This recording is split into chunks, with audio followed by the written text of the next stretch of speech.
अगर आप भी चाहते हैं कि आपन म्यूजिक के वीडियो सबसे पहले आप तक पहुंचे, तो लाल बटन को दबाकर चैनल को सब्सक्राइब जरूर कर ले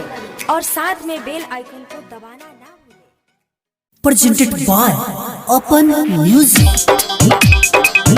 इसमें करा रीक्स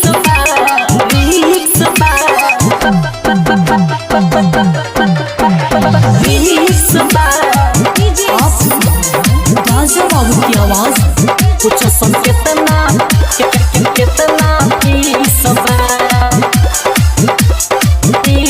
नाचो पिया छौरी सबका से सुपर मन करे धलिए के छतिया के ऊपर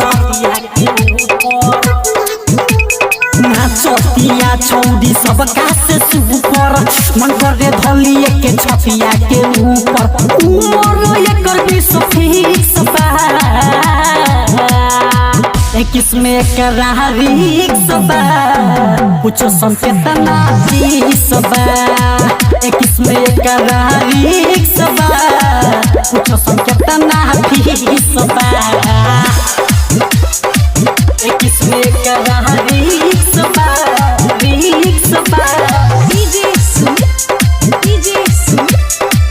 कुछ संकेतना फीस बा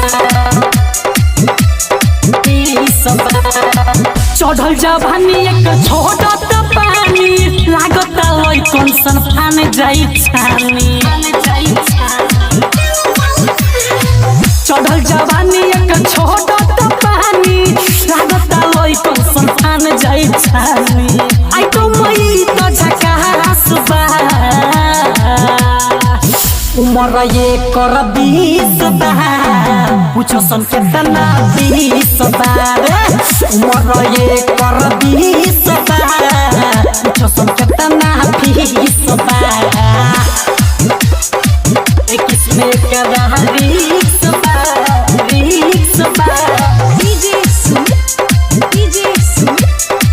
पूछो सन केतना 20 बा लागत गाँव ऐसा बाटे टमाटर कोबो चित्रा बदना छोड़ेला यहाँ तो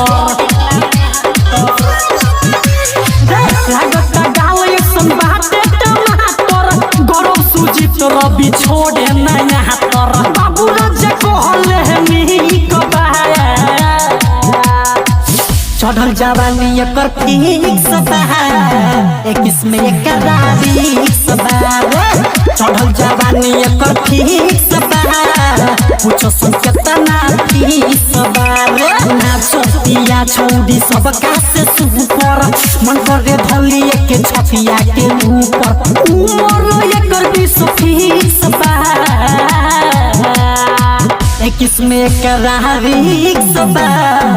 पूछो सन केतना फीस बा किसमें करा रीक्स बा